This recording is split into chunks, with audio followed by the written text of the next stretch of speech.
संजय जी, आपको क्या समझ में आ रहा है? क्योंकि बहुत सारे विश्लेषकों का यह मानना है और मैं उनमें से एक हूं, मुझे भी ऐसा लगता है कि अगर गठबंधन को बनाए रखना था तो 2-3 सीटें कांग्रेस पार्टी मध्य प्रदेश में अगर समाजवादी पार्टी को दे भी देती तो क्या चला जाता। मतलब कम से कम एक गठबंधन तो बरकरार रहता। कांग्रेस की स्ट्रैटेजी या उसका डर क्या है संजय जी? स्टेट इलेक्शंस में वो क्यों अपने छोटे जूनियर पार्टनर्स को सीटें नहीं दे रहे? मानक जी, मैं भी मानता हूं कि अगर आपको गठबंधन को कायम रखना है, उसको आगे बढ़ाना है, तो मध्य प्रदेश में 230 सीटें हैं। अगर उनमें 4, 5, 10 सीटें दे भी दी जाती है समाजवादी पार्टी को, और देने का मतलब ये नहीं है कि कोई दान देने की बात है, कोई एक आधार होना चाहिए और आधार बहुत साफ है। पिछले विधानसभा चुनाव में प्रदर्शन देखिए, अगर ये ऐसी सीटें हैं जहां समाजवादी पार्टी का प्रदर्शन अच्छा रहा था तो उन्हें वो सीटें दे देनी चाहिए थी।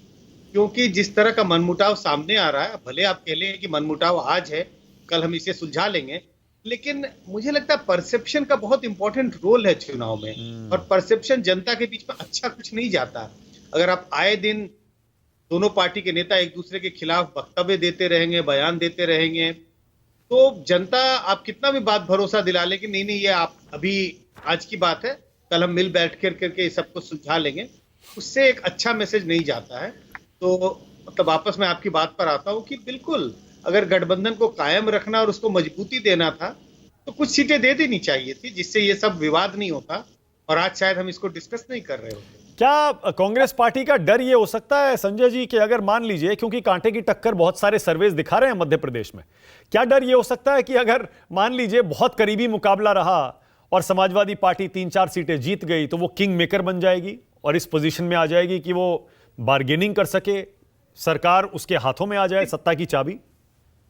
देखिए, कई चीजें हो सकती हैं, जिसमें एक बात का जिक्र आपने किया कि ऐसा तो लग नहीं रहा है कि आंधी चल रही है। कम से कम मुझे नहीं लग रहा है कि बस कांग्रेस के लिए आंधी चल रही है और कांग्रेस निश्चित रूप से चुनाव जीत रही है। मुझे लगता है कि मुकाबला है, मुकाबला कांटे का है, और ऐसी स्थिति में अगर आपने 5-7 सीटें दे दी दूसरी पार्टी को, अपने गठबंधन को, सहयोगी को, और आप अगर फिनिशिंग लाइन टच नहीं कर पाए और उनके सहयोग की जरूरत होगी, तब शायद उनकी बार्गेनिंग पावर बढ़ जाएगी।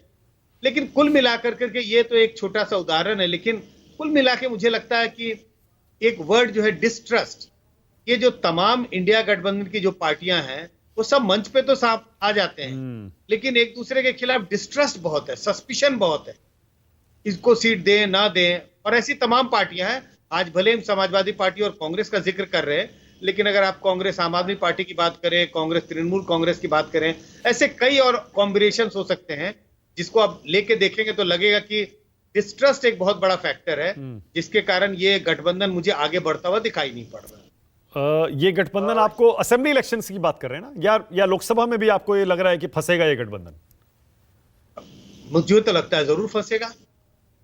ओके, लगता है आपको जैसे अजय राय कह रहे हैं कि 80 सीटों पर हम तैयारी कर रहे हैं, वो खेल बिगाड़ सकती है कांग्रेस पार्टी यूपी में समाजवादी पार्टी का? देखिए, मैंने कहा ना कि अब ये एक तरह से एक प्लेटफॉर्म क्रिएट करता है। अब आप संबंध अपने इतने खराब कर लेंगे वक्तव्य कर करके, एक दूसरे के खिलाफ बयानबाजी करके, तो अब लोकसभा है कितना दिन, लोकसभा चुनाव में बचा कितना दिन है? कुछ महीने बाकी हैं।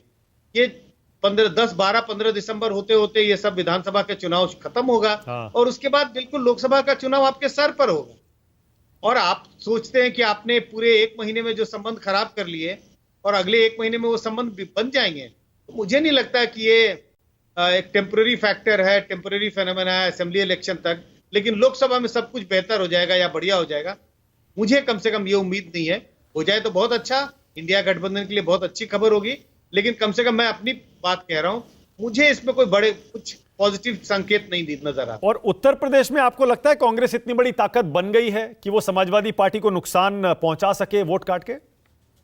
अब मानक जी, इसमें बताने की जरूरत क्या है? इसका वोट प्रतिशत देख लीजिए।